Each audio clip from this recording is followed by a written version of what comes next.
जिस हिसाब से भारत के बारे में कहते हैं हमारे चुनाव प्रक्रिया में पूरा सवाल खासकर महाराष्ट्र बात कही थी 2-3 महीने में कैसे बढ़ गया।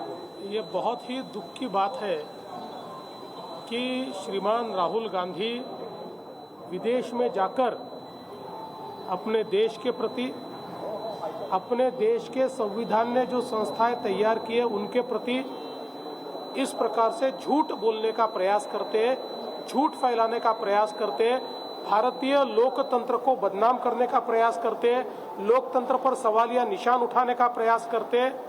ये बहुत ही निंदनीय इस प्रकार से उनका काम चल रहा है। बार बार चुनाव हारने के बाद उनके ऊपर जो परिणाम हुआ है उसके चलते मुझे लगता है कि इस प्रकार की हरकतें वो कर रहे हैं। कोई भी देशभक्त इस प्रकार से अपने देश को विदेश में जाके बदनाम नहीं करता। राहुल गांधी जिस प्रकार का बर्ताव कर रहे हैं उनके चरित्र पर एक सवालिया निशान इसके कारण खड़ा हुआ है।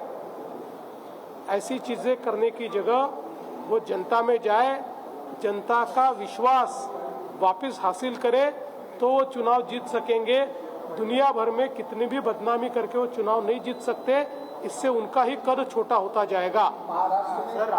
राहुल गांधींनी परदेशात जाऊन भारताची बदनामी केली, भारतीय लोकशाहीची बदनामी केली, भारताच्या संविधानाने तयार केलेल्या लोकशाहीच्या संस्थांची बदनामी केली आणि सातत्याने अशा प्रकारे ते ही बदनामी करतायत। हे अतिशय निंदनीय अशा प्रकारचं कार्य आहे।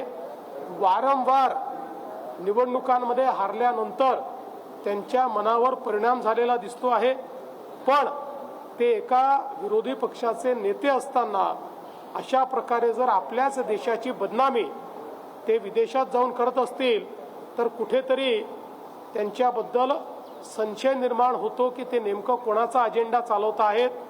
आणि विशेषतः माझा त्यांना सल्ला आहे, त्यांनी जनतेत जाऊन काम केलं पाहिजे। जगभरात फिरून भारताची बदनामी करून त्यांची मतं वाढणार नाहीत। जनतेत जर त्यांनी विश्वासार्हता निर्माण केली तरच त्यांची मतं वाढतील, पण ते करायच्या ऐवजी भारताला बदनाम करण्याचं काम त्यांचं चाललंय। महाराष्ट्रात ते हारले, हरियाणात ते हारले, दिल्लीमध्ये ते हारले। आता मतदान प्रक्रियेवर, मतदान यादीवर त्या ठिकाणी प्रश्नचिन्ह ते निर्माण करतायत। अतिशय बाळबोध अशा प्रकारचा हा प्रकार आहे।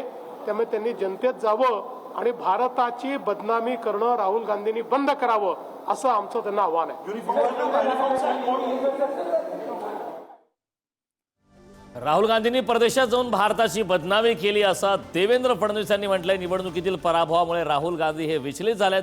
परदेशात जाऊन भारताची बदनामी करणं आता राहुल गांधींनी थांबवावं असं म्हणत सुद्धा आता देवेंद्र फडणवीस यांनी राहुल गांधींना टोला लगावलाय। तर निवडणुकीतील झालेल्या पराभवामुळे राहुल गांधी हे विचलित झालेत असं सुद्धा देवेंद्र फडणवीस यांनी म्हटलंय।